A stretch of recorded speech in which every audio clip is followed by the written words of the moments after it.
21 তারিখ সকাল 6টা 45 বিশ্বকাপ বাছাই পর্বের ম্যাচে শক্তিশালী কলম্বিয়ার বিপক্ষে মাঠে নামবে ব্রাজিল এবং কলম্বিয়ার ম্যাচ মানে টান টান উত্তেজনা। কেননা ফুটবল বিশ্বের সবচেয়ে শক্তিশালী দল ব্রাজিল এবং কলম্বিয়া। তবে কলম্বিয়া যতই শক্তিশালী দল হোক না কেন, ব্রাজিল তাদেরকে কাঁদিয়ে ছাড়বে। তাহলে চলুন দেখে নেওয়া যাক কলম্বিয়াকে পরাস্ত করে জয় পেতে কেমন শক্তিশালী একাদশ নিয়ে মাঠে নামছে ব্রাজিল। ভিডিওর বিস্তারিত থাকছে প্রতিবেদনের বাকি অংশে। কলম্বিয়ার বিপক্ষে ব্রাজিলের গোলবার সামলাবেন লিভারপুল ক্লাবের হয়ে খেলা অ্যালিসন বেকার। ক্লাবের হয়ে নজরকাড়া পারফরমেন্স করে যাচ্ছেন ব্রাজিলিয়ান এই গোলকিপার।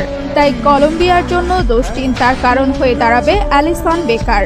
কলম্বিয়ার বিপক্ষে ব্রাজিলের ডিফেন্স লাইন সামলাবেন আর্সেনাল ক্লাবের হয়ে খেলা গ্যাব্রিয়েল মাগালহায়েস, ফ্লামেঙ্গা ক্লাবের হয়ে খেলা দানিলো, পিএসজি ক্লাবের হয়ে খেলা মার্কুইনহোস এবং মোনাকো ক্লাবের হয়ে খেলা ভ্যান্ডারসন। এই 4 ডিফেন্ডারকে টপকিয়ে বল বের করাটা প্রতিপক্ষের জন্য প্রায় অসম্ভব। কলম্বিয়ার ফরওয়ার্ডদের এই 4 ডিফেন্ডার হতাশায় ফেলে দিবেন, এতে কোনো সন্দেহ নেই।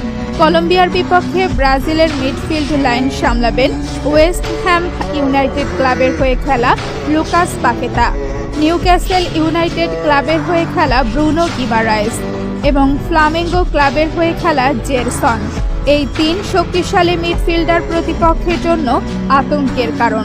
সেই সাথে কলম্বিয়ার জন্য সবচেয়ে বেশি মাথা ব্যথার কারণ হয়ে দাঁড়াবে এই 3 শক্তিশালী মিডফিল্ডার। কলম্বিয়ার বিপক্ষে ব্রাজিলের ফরওয়ার্ড লাইন সামলাবেন স্যান্টোস ক্লাবের হয়ে খেলা নেইমার জুনিয়র, বার্সেলোনা ক্লাবের হয়ে খেলা রাফিনহা এবং রিয়াল মাদ্রিদ ক্লাবের হয়ে খেলা ভিনিসিয়াস জুনিয়র। এই 3 ফরওয়ার্ড ক্লাবের হয়ে ঝড় তুলে যাচ্ছেন। সেই সাথে এই 3 ফরওয়ার্ড কলম্বিয়ার রাতের ঘুম হারাম করে দেবে, এতে কোনো সন্দেহ নেই।